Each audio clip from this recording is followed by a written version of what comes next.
Oi!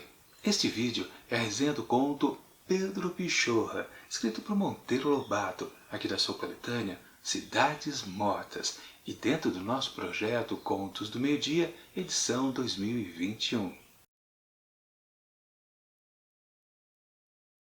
Pedrinho ia lá nos 11 anos. Já se destabocara e já preferia, em matéria de fumo, o forte, bem melado. Na véspera, realizara o sonho de toda criança da roça, a faca de ponta. Dera-lhe o pai como um diploma de virilidade. Esse é um trecho aqui do começo de Pedro Pichorra, escrito por Monteiro Lobato, que conta a história, claro, de Pedrinho e também de seu pai. E uma certa figura que aparece um pouquinho mais para frente na história. Bom, é uma questão realmente muito da simples, né? O pai acha que Pedro, seu filho, já está se tornando um homem. Quer dizer, com 11 anos de idade, né? Digamos que aquela necessidade do sertão, né, do interior. As pessoas precisam amadurecer um pouco mais cedo para tomarem rumo na vida e cuidarem justamente da terra. Não dá para ficar criança durante muito tempo. Realmente você tem, principalmente para o homem, né, ele tem que amadurecer e criar aquela coisa de ser uma pessoa forte, encarar seus medos, seus desafios e, claro, não precisar ter a proteção, né, dos adultos, das pessoas mais velhas.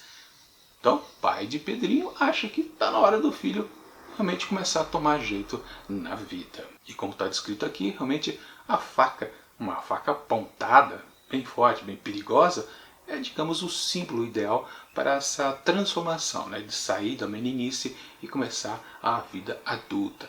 O pai entrega a faca e ele fica todo contente, achando que é apenas isso realmente que faz dele um homem. Mas claro que não, né?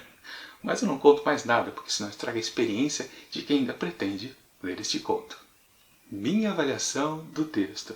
Com certeza, esse conto aqui do Lobato é muito interessante porque, claro, ele se baseia numa questão bastante curiosa pra gente, né? Da maturidade do personagem, ou seja, literalmente, da transformação que acontece com o personagem no comecinho realmente do conto e você já tem a sensação, caramba, ele vai amadurecer, ele vai se tornar outra coisa, seu pai também, ao mesmo modo, vai ficar diferente ao final então da narrativa. É sempre interessante quando as histórias têm esse conteúdo para seus personagens. A gente percebe logo de cara que eles vão se transformar em algo completamente diferente do ponto inicial. E dito e feito, é o que acontece com o Pedrinho e também um pouco com o seu pai.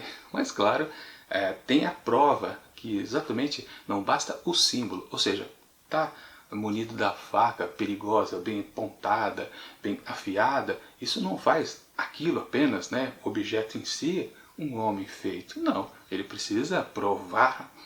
E aí que o pai faz um teste então com o Pedrinho. Bom, ele tem uma questão com um vizinho fazendeiro, que eles combinaram de o vizinho vender uma coisa então para o pai de Pedrinho. Justamente então é a tarefa de Pedrinho. Ó, Pedrinho, pega a égua aí, monte nela e vá até a fazenda. É um pouquinho longe, demora. E quase de saída, o Pedrinho já fica, isso aqui não vai dar certo. Pelo horário, né, ele já está achando que se ele não for muito rápido, quando na volta ele já vai pegar a noite começando. Então ele já fica um pouquinho preocupado, né? Ou seja, a faca ali em mão dele não está fazendo já o efeito de amadurecê-lo não, logo de saída. Mas tudo bem, ele vai, né? Ele vai confiante, afinal de contas, ele já é um homem, né? Pelo menos na visão do seu pai. Vai lá, bem devagarzinho com a égua, né? A égua está quase parindo o potrinho, então ela não está muito ágil, digamos assim. Então realmente demora a viagem até chegar ao vizinho distante. Chegando lá, o vizinho meio que começa a fazer uns certos, não sei se aquele preço que eu combinei com seu pai era realmente o valor, essa tal coisa que eu quero vender. Enfim, ele diz ao moleque, né, ó, diz que o preço mudou, decora que eu estou dizendo quanto é o novo valor. E ele, tá, tudo bem. Ele até pensa, né, que cara safado, né.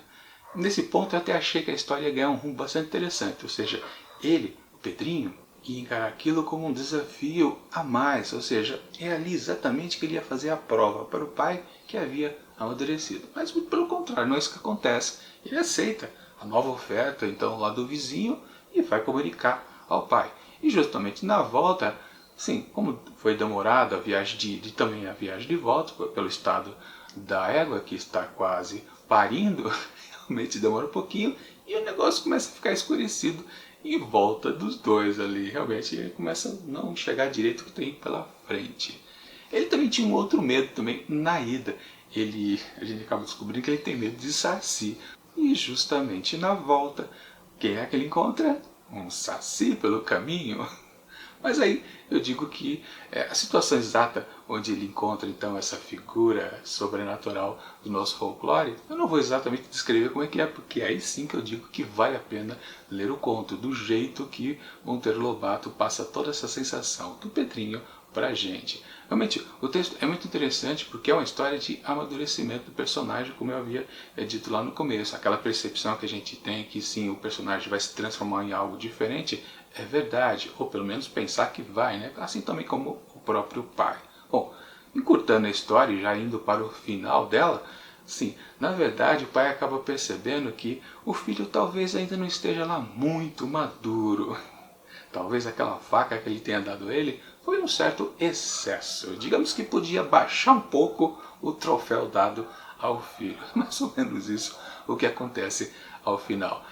Mas, bom, claro, a gente tem que concluir, mesmo não querendo dizer qual é o final, que sim, ele não passou no teste. Claro, o teste não foi exatamente ir levar o recado para o vizinho que a compra ia ser efetuada e muito menos receber a contra-oferta. Não tem nada a ver com a história. Realmente, o que vale é que apenas a viagem sozinho é o que estava contando ali para o pai. Só que ele não contava que ia pintar um saci no meio da viagem de ida e volta. E o pai fala, caramba, você viu um saci? Mas peraí, como é que era esse saci? Então o menino, todo apavorado, porque realmente ele volta naquelas de agarrar as pernas do pai quando chega em casa, né? Realmente tremendo de medo, porque ele viu um saci, caramba. E o pai fica perguntando, peraí, como é que é esse saci que você viu? Também não vou dizer exatamente qual é a descrição que o garoto faz e como é que o pai recebe, mas no fundo, claro, ao final então dessa conversa entre os dois, fica decidido. Olha, eu acho que eu exagerei, você ainda não merece uma faca. No máximo, um canivetinho. Uma sacanagem ao final do texto. Mas é bem engraçado. O texto em si, ele tem um certo teor de seriedade, mas também tem um certo teor de levar tudo aquilo ali um pouquinho digamos, na flauta, né? Não ser completamente sério. Há uma certa jocosidade, uma certa brincadeira aqui no jeito de narrar do Monteiro Lobato. Tem uma certa graça. E o final, né? Claro, quando você percebe que o Pedrinho compreendeu tudo errado, talvez deixe mais cômico ainda o texto. Realmente algo bastante bom.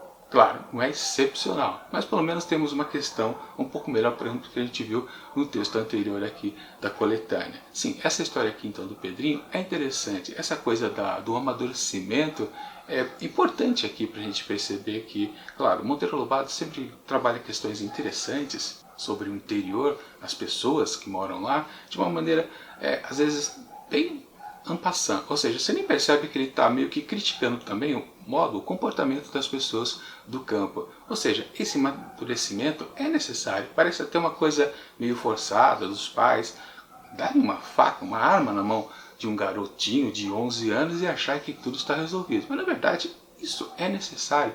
O povo do interior precisa realmente amadurecer mais rápido do que o pessoal, por exemplo, na cidade, que consegue ficar criança até depois dos 20 anos, né?